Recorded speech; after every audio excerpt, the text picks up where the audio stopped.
Africa.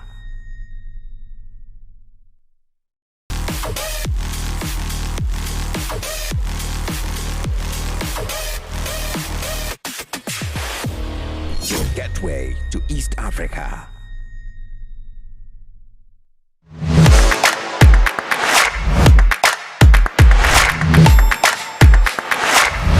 You're taking some pictures and you're going to be saying before and after.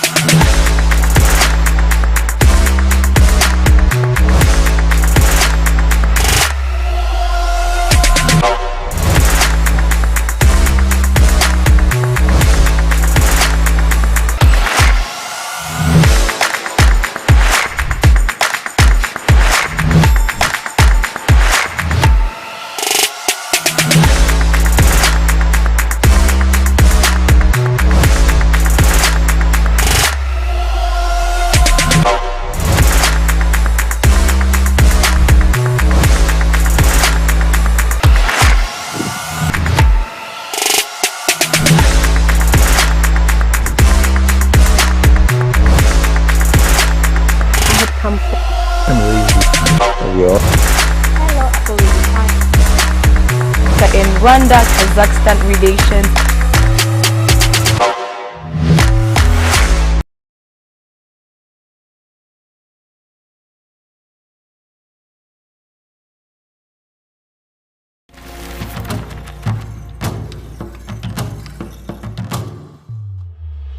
Universities have to work hard in order to create an equitable environment, since education is a human right. It is incredibly important that we ensure that bright minds have an opportunity, regardless of the circumstances. When universities embrace inclusion, they are not only change lives, but they change the system. When we all partner, we learn from one another, and together we do a better job of advancing disability inclusion. Mastercard Foundation Scholars Program aims to take young people from very, very disadvantaged backgrounds, the ones that would never step out when you go out on the street and says, I have a scholarship. Looking for those.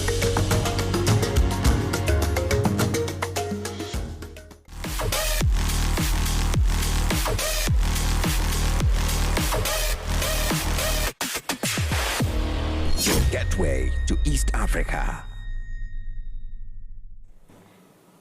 So the focus of today has really been about evidence, ranging from data and statistics, as we heard from Adia's presentation this morning, for which congratulations, all the way through to the kind of longer-term research that Professor Zeitlin was talking about, like the STARS Imihiga research, and about how that evidence has been used to drive progress in outcomes for students and for Rwanda.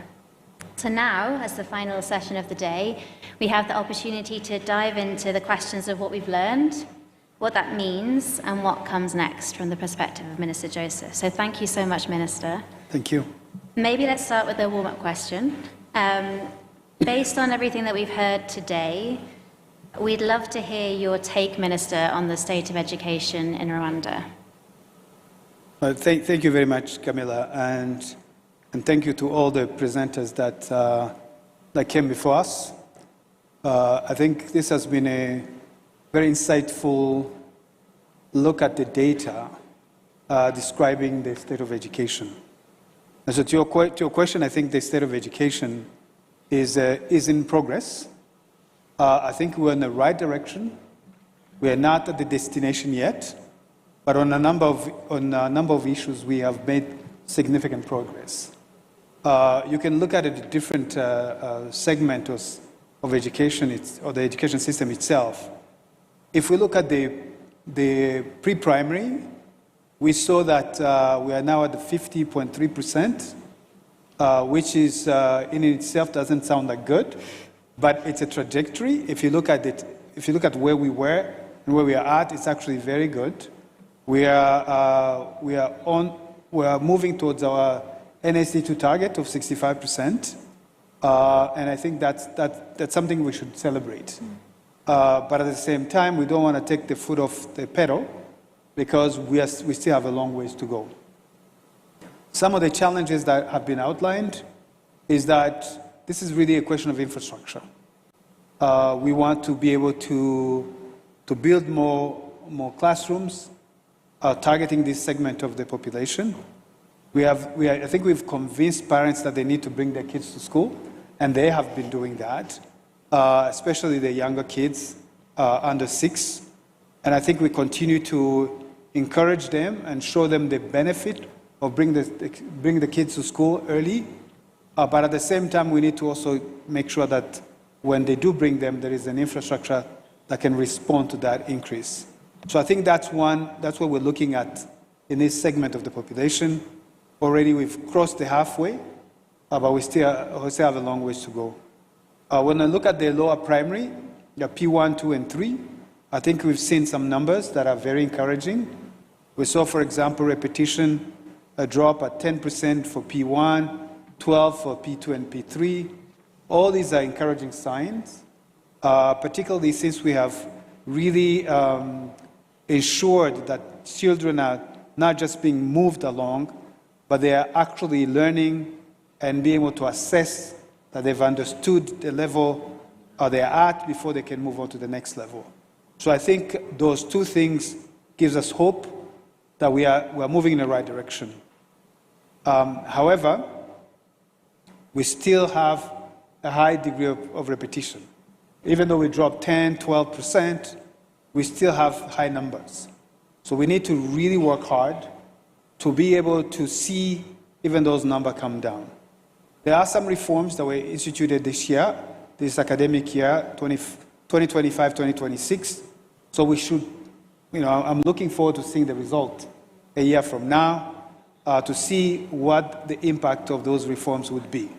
Our hope is that we should see the repetition drop even further because with these reforms, we've reduced the size of the classroom in the lower primary. We have added teachers in the larger classrooms.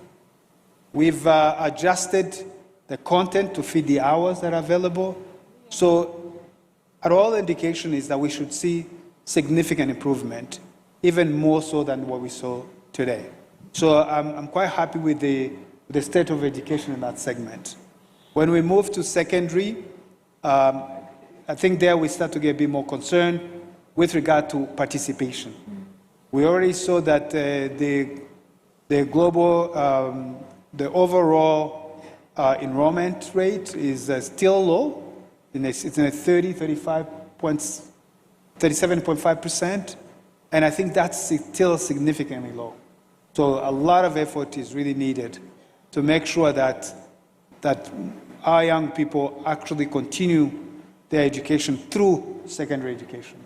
I think that's what I would mention in that area. So that's the concern, and that's an area we need to put a bit more effort.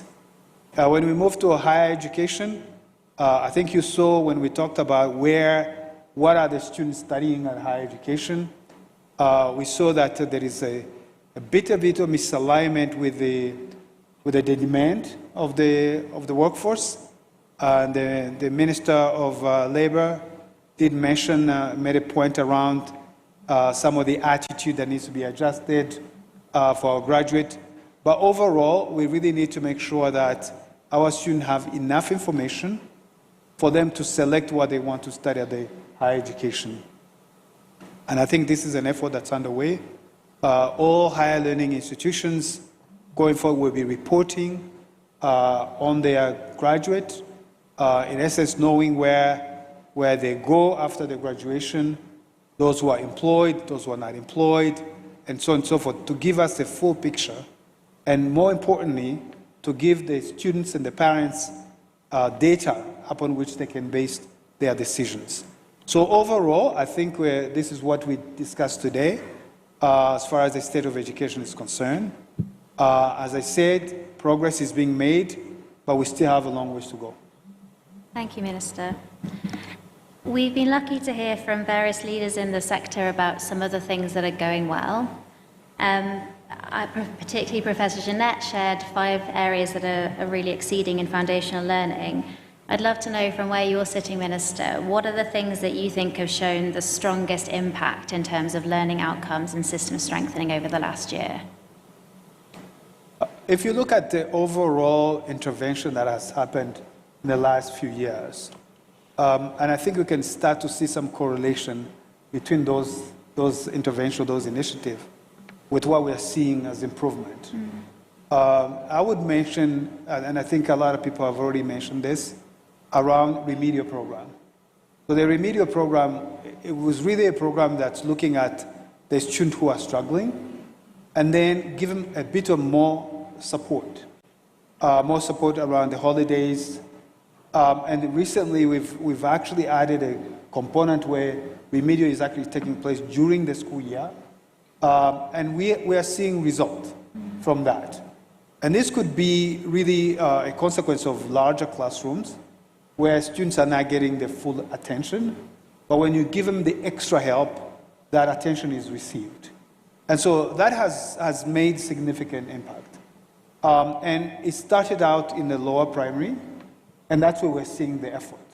So I think this is one of those things we need to now think about: how do we scale this beyond the lower primary? And we've done some scaling around the P6, S3, and S6, the classes where you're having the national examination.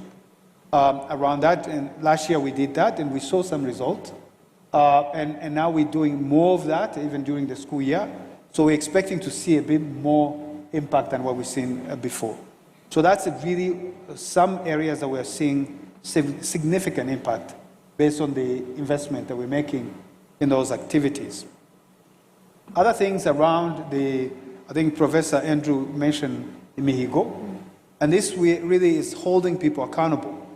We've talked about Imihigo, for the teachers themselves, but also the head of schools or the head teachers. And so that has been increased, and we're looking at the whole school rather than just specific classrooms. We'll look at all the schools in entirety, and this is going to actually increase performance even more, because the head teachers, the teachers themselves, are going to start looking at the outcome, not the input. We're now measuring the input. It's not just about showing up to school, but it's about the output, the learning outcome. Has that been increased?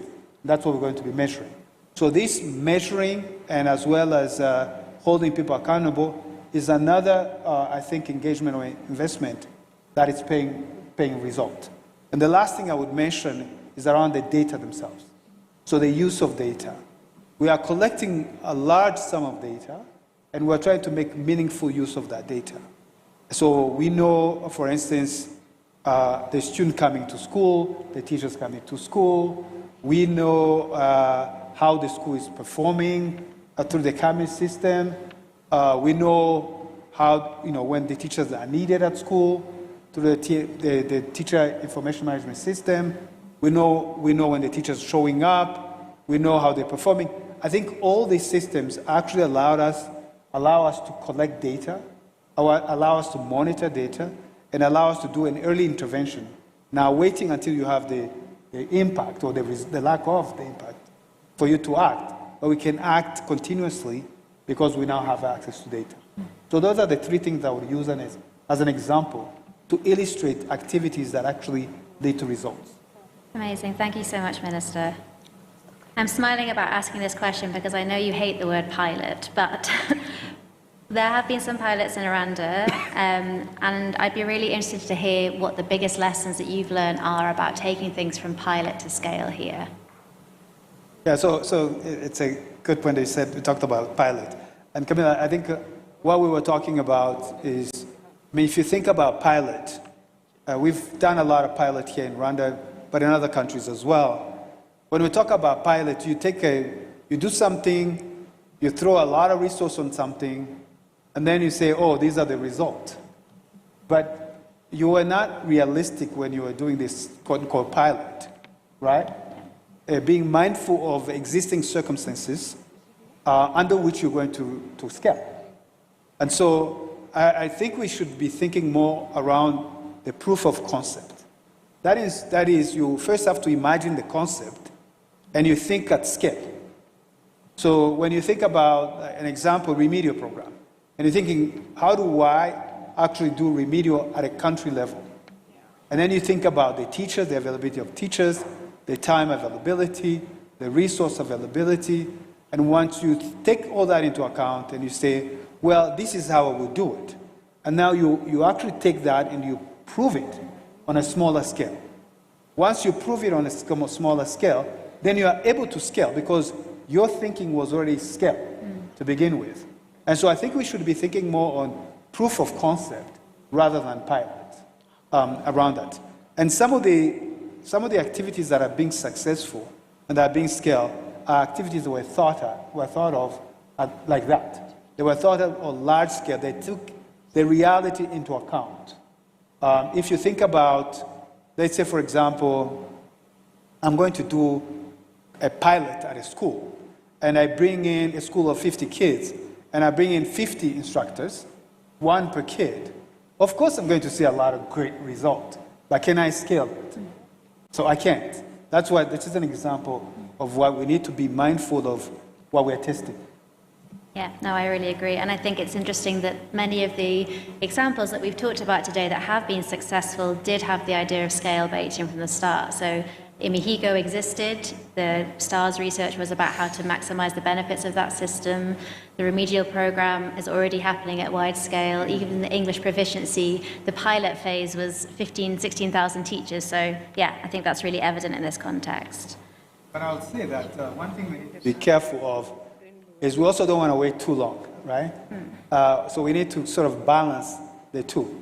And I think Professor Andrew touched on that, where when do I have enough information?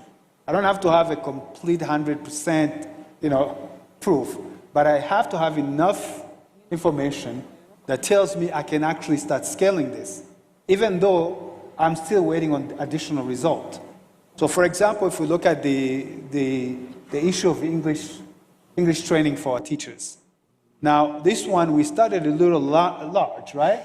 We started at a higher number because we already know we need to do something, right? We need to do something there. Well, our teachers are using English as the language of delivery, and we know we need to improve the English competency.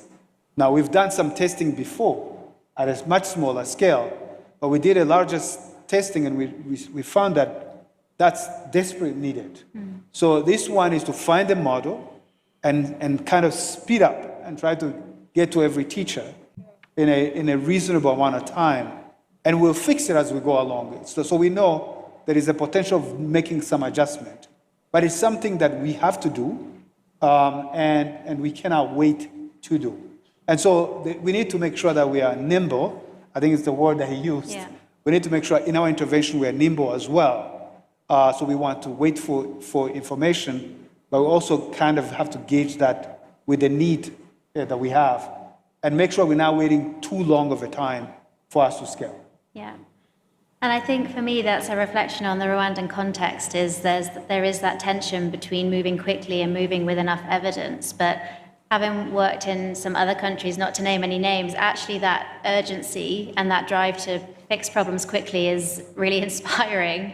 And so I think, you're right, it's about how you make that balance. And maybe just to push you on that a bit then, Minister, what are the ways that Ministry is kind of strengthening the use of data and evidence to inform new programs, but also program adjustment? How are you going to do that over the course of the next few years? I think the first thing we need to do is have systems in place for us to collect data and make sure that people are sufficiently trained for that data to be accurate and also to be used. So we have 3 systems that are in place right now, which are being consolidated into one. One is the SDMS, the School Database Management System, where we have information on all schools, right? And so this helps us know where we are with school. We can track school feeding, we can track the books that are being delivered or used, the technology available at schools, we can track teachers that are delivering the courses or the training at school. we can track a lot of information pertaining to the school. We have the CAMI system where all the grading, the assessment are being tracked. And also we have the teacher information management system where the teacher information is being tracked. So with these three systems, we are collecting enough information to be able to enable us to actually make decisions that are based on data. But that was not enough to just have those systems. We also had to train people at schools who are the ones entering the data into the system to make sure that the data that they entered is actually accurate data. Because a lot of time you would waste time, cleaning up the data after the fact. But engaging them, making them understand the value of the data, and having them themselves use the data at the school level increases the quality of the data quite significantly. And so we use this system to be able to collect the data, to be able to understand where we have issues. So if we look at the result of assessment, for example, we can identify region or schools, where we see students struggling. And therefore we can intervene early on and not have to wait until the year is over and the student have to repeat for you to do something about it. And so this kind of data monitoring is going to help us a lot in do quick interventions. Also, when we look at the way we are funding schools, our grants that are coming from the budget, the government budget, we can start to do some analysis, for example, where we see one of the things we're looking at and we're tracking is that the standalone schools, like standalone primary, we find that this do the granting based on number of students isn't working because they're a smaller school. And so if you calculate based on individual number of students, it doesn't work. The math doesn't work. And so these are the kind of things you get by looking at the data. And that helps us readjust the way in which we're funding those standalone schools. We can look also at the parent contribution. We can look at everything is now accessible via data, the data systems we have, and be able to make decision on the actual data around that. So this is how we're going to be able to assess and use data to make decisions. And we continually improve the quality of data. And to the point where we would be able to monitor this in a sort of education intelligence center that can actually track early indicators that can tell us on some of the things that we usually have to wait a couple of years to do. So if you talk about dropout is calculated over 2 years. But the indicators can tell us we might have dropout in certain areas. So we want to identify those and then track them and be able to actually react to it without having to wait for the 2-year time frame. So that's what I would say with regard to that. Yeah, and I think Professor Zeitlin made this point. Rwanda is pretty unique, actually, in the amount of data that is available at the frequency at which it is and also how much it's used. So I think it's a bit of a superpower that we can really utilize. I was really taken with what the professor said about implementation science and those tweaks that you can make when something is already in progress that can make it better. And the example he gave from Colombia about a 4 times improvement in remedial program was quite striking. Do you see a role for kind of A/B testing within the Rwanda context for some of the projects that are already happening at scale? No, absolutely. I think we need to look at this. I think what Professor was referring to is this agility to be able to learn as you go along. So there is 2 things you can think of it, right? There is the monitoring system, which just monitors the output of a system. And there is also this inclusion of a learning component, the monitoring, evaluation, and learning, so that you learn and you adjust without having to wait until the end of the project. So if you see that something isn't working, you don't have to wait until the end of a couple years. When you see it, you fix it as you go along. But you won't see it unless you're looking for it, right? So it's really imperative that this monitoring, evaluation, learning system is thought out from the onset, so that we establish those kind of that monitoring as we move along. But we also need to be able to adjust to what we see around that. And I think what you will see generally in Rwanda, and particularly the Ministry of Education, that's the kind of system we're establishing. And that's how we are. We want to interrogate, we want to discuss, we want to study, but we want action, timely action. Absolutely. Thank you, Minister. Just to shift gear a bit and talk about financing a bit. So I think we're all aware that there's limited fiscal space. So I'd be really interested to hear about how the ministry prioritizes investments to ensure that those limited resources are directed towards things that are going to deliver the highest impact.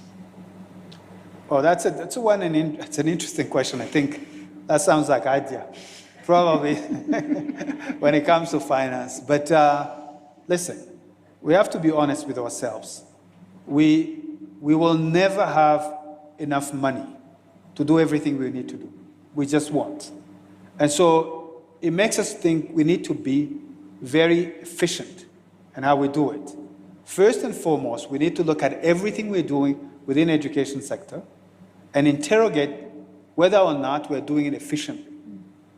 That's the first thing we need to do. And I think when we do that, we always find ways in which we can improve.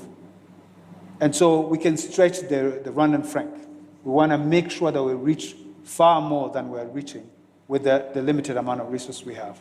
So that's the first thing, efficiency. The second part is to prioritize. We have to look at everything we have and then be able to decide where should we invest. And the challenge about the education system is not a serialized system. It's not like building a road. You know, you can't say, I'm going to build 1 kilometer today, and then when the money comes, I'll build the second and the third kilometer. Education is sort of like it's an upfront investment, right? There are things we need to do upfront that can help us in a long run. And the other challenge is that a lot of investment you do in education, you see the result years later. So if we're investing in basic education or lower primary, for instance, as we are doing today, it means that even to see the result of the child passing the national exam is 6 years later, right? And to see graduation is 12 years later in secondary, and they go to university that's 16 or 17 years later, and then we see a huge improvement in the quality of our workforce. So it is a long-term investment we have to look at. So we need to think carefully on how we are allocating our resources because of this factor. But what we saw is also that when we invest in foundational learning, in the lower primary, the result is incredible. Yeah. You know, we see that we do better throughout the life of these children. And so that's why we deliberately would invest in this in the lower primary, where people might think, oh, no, I want to invest in university, and because you go immediately to the workforce. Yes, you want to invest that as well, but you don't want to be short-sighted and miss out significant investment that you can do in the lower years or the early on of the education system. So we are deliberate at how we invest the resources we have. We are also deliberate on how we engage our partners. We are very specific on areas where we want to partner on. And we want to make sure that everything we're doing is actually aligned to a common objective and not waste resource by diverting what we're doing. So we align with our partners, we align with our resources we have, and we make sure that we are investing in the right things as we go along, mindful of the fact that our ambitions are always to be bigger than our resources. Yeah, I think that Francois has also made the point really compellingly about the importance of the foundational years. And to me, it feels it's intuitive, and it has been for decades, centuries, that economic growth is driven by education of all and human capital. I think we're quite lucky to be working at a time where there is research coming out, such as, again, Professor Zeitlin cited from Pakistan, to have a 20 years study that can tell us that there was 1,000 return on investment from foundational learning, it at least makes it a bit easier for us as educationalists to advocate for the importance of that. Okay, I know we're keen to have questions, so I want to get through these last two questions to then open up to the floor. Looking ahead, what new or emerging interventions is the Ministry prioritising that you would like to share with the room, but also with people watching online? And can you tell us a little bit about how evidence will continue to guide your decision-making on scaling? Thank you. And I think, when we look at education, we need to go to the bottom line. So what's the bottom line, right? Everything we're doing is to improve learning outcome, right, for the students. And we want to make sure that all intervention we do is at the service of this goal, improving learning outcome. We want the students to be able to have access to quality and relevant education. Quality, that explains itself, relevant in the fact that we needed to align to actually the needs of the labor market, but also the reality of ever-changing environment that we exist in. The technology is fast changing. The students who are studying university today, in 5 years' time, they will be living in a different reality than we are in today.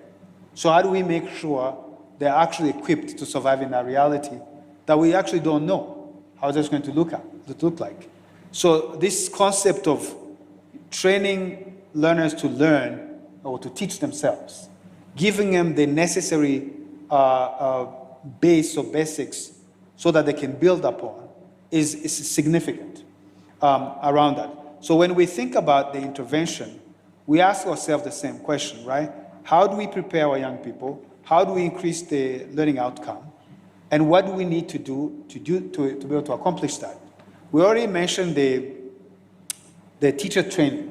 So teacher training is complex and it's vast.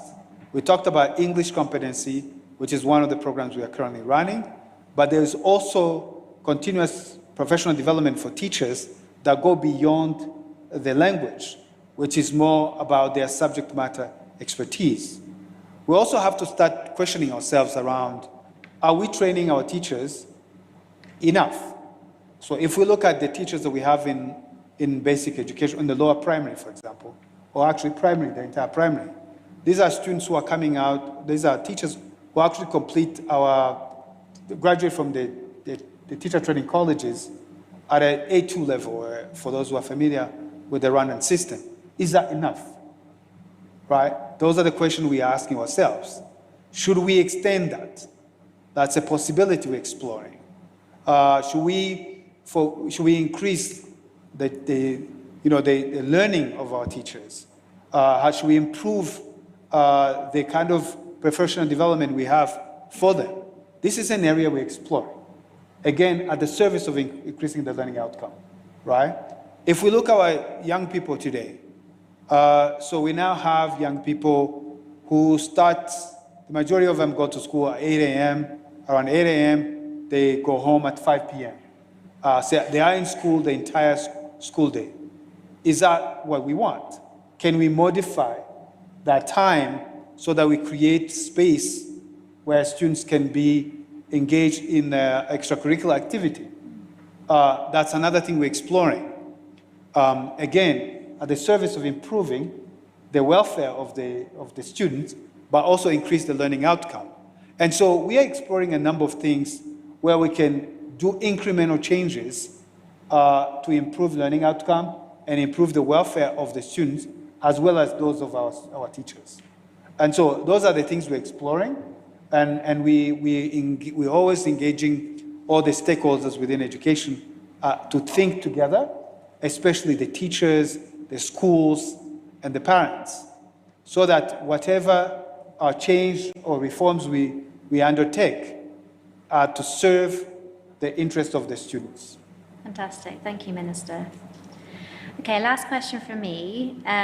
We started at the top with your reflections on the state of education, but maybe just to encourage you to boil it down a bit, based on everything we've seen today, if you had to define the next phase of reform in education in Rwanda, Could you sum it up in one sentence? Oh, wow. One sentence. Carefully continued reforms.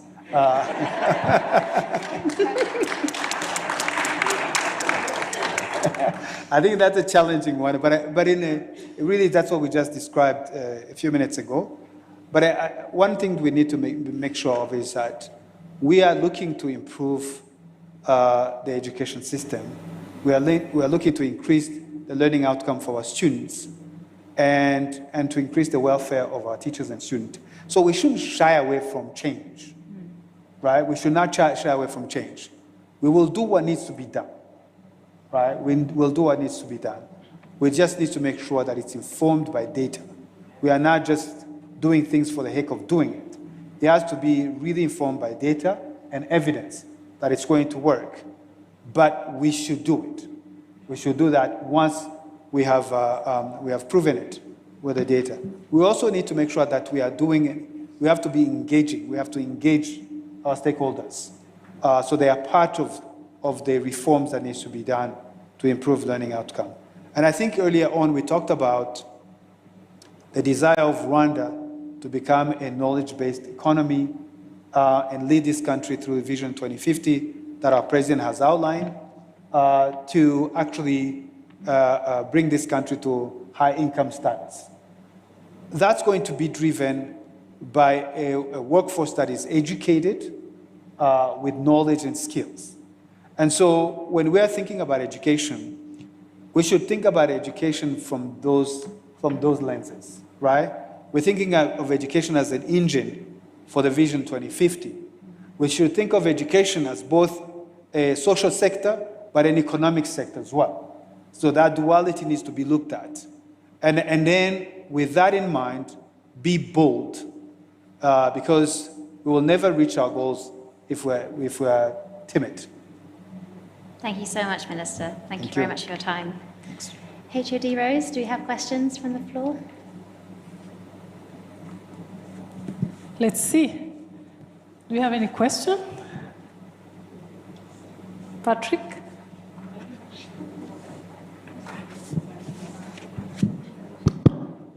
Thank you, Honorable Minister, for a very insightful discussion. I would like to commend the Ministry of Education for this initiative of training, bringing more teachers into the training around English language proficiency. There are 4 areas that I think those who are being trained probably are looking into: speaking, writing, listening, and reading. And I do think we do not want to be in a position where in 2 years' time we have teachers who have a certificate but who can't speak. So my question is, do we have robust monitoring systems in place to ensure that those teachers who are going to be graduating soon are not just proficient on paper in terms of having gained the certificate, but really proficient in the classrooms, able to engage with the learners? And I think that's the most important thing. So we've been hearing, people saying, I can follow a conversation, I can hear what people are talking about, but I can't speak. And I think this is not what we want, because teachers have to engage with the learners. So it's just a comment, but a question at the same time to look at how we assess our speaking to ensure we have the right teacher we want to have in the next 2 years. Thank you. Thank you, Patrick. Thank you very much. I hope those people you're referring to are not teachers, because teaching is speaking. So if you can't speak, I don't know how you're going to teach. But the system that we have in place that we're doing is that it aims to increase the competency of our teachers to a B2 level. The B2 level, and I think we're getting into technicalities, but the European Framework of Language Acquisition. So the B2 level is specific, and that's the level you should be at if you're going to deliver any training in that language, in that specific language. So the teachers will be assessed at all those 4 levels you talked about, because that's what qualifies for a B2 level. So it's not just about a certificate. It's an assessment, actually, that they undergo. And we are doing this assessment with the organization that actually is training them, but we're also hiring an independent assessor to make sure that they're actually at the B2 level around that. And we do that because we, as you pointed out, this is the best foundation that we can do, especially if we are continuing English as the language of education, or the medium of delivery of education. And so we need to make sure that our teachers are able to deliver the training or the teaching in that language. So it's important, and we're going to do an assessment in 2 years' time and see where we are. Our calculations and our partners, Education First, who's delivering the training, is that at that level we should have the majority, if not all, teachers at the B2 level. And so we'll do an assessment, we'll make adjustment as needs be, and then we'll see where we go from there. But to your point, it's not just a matter of certification.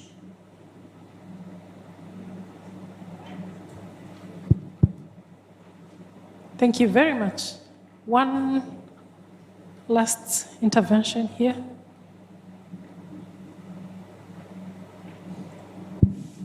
Yeah, thank you, Honourable Minister. My question is around, actually before the question, I would like to appreciate the agility of the ministry to improve the learning outcomes, but through providing data as well as evidence. So, and I also like the way that you talk that you're trying to make sure that all stakeholders are engaged.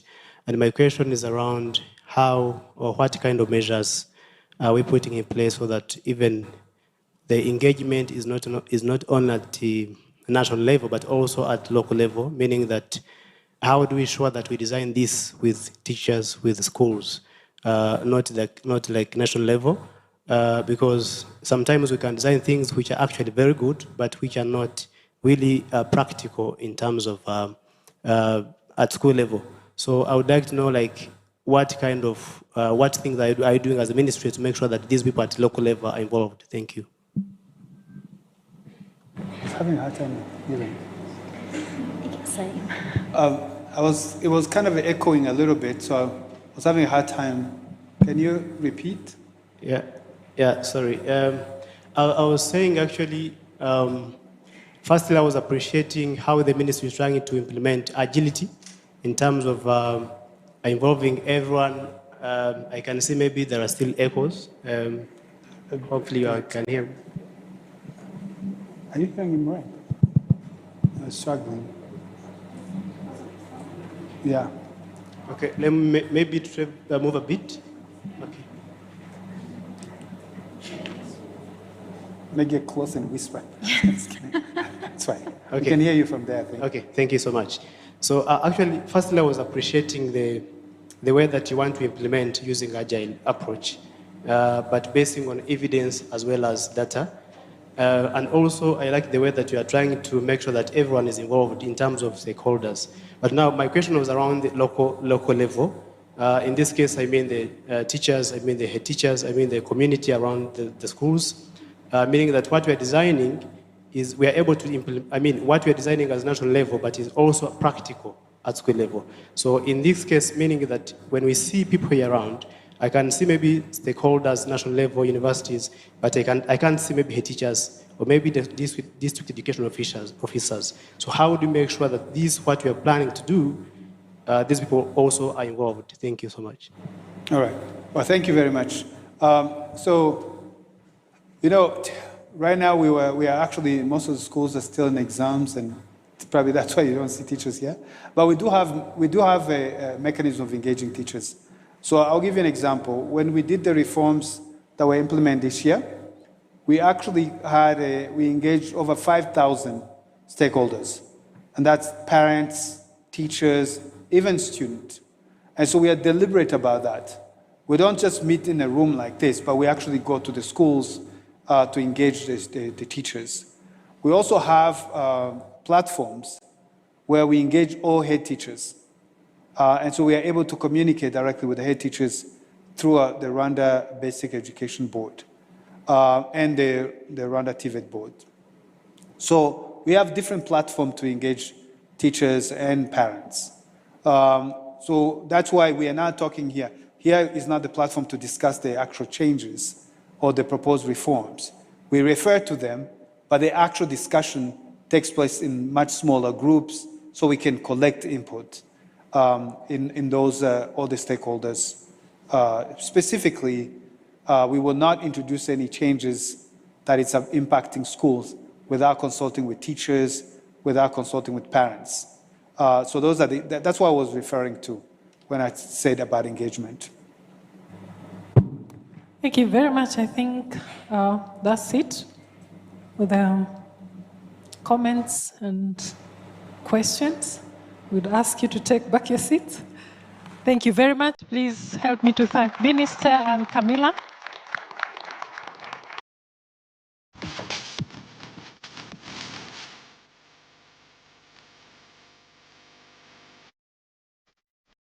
Your gateway to East Africa.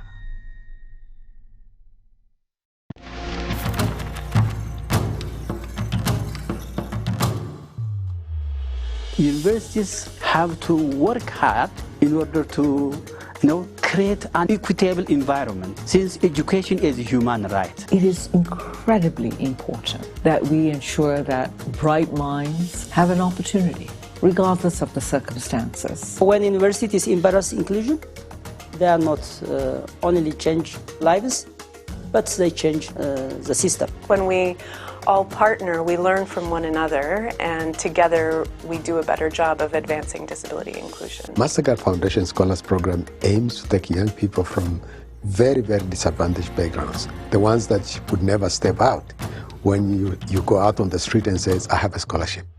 Looking for those.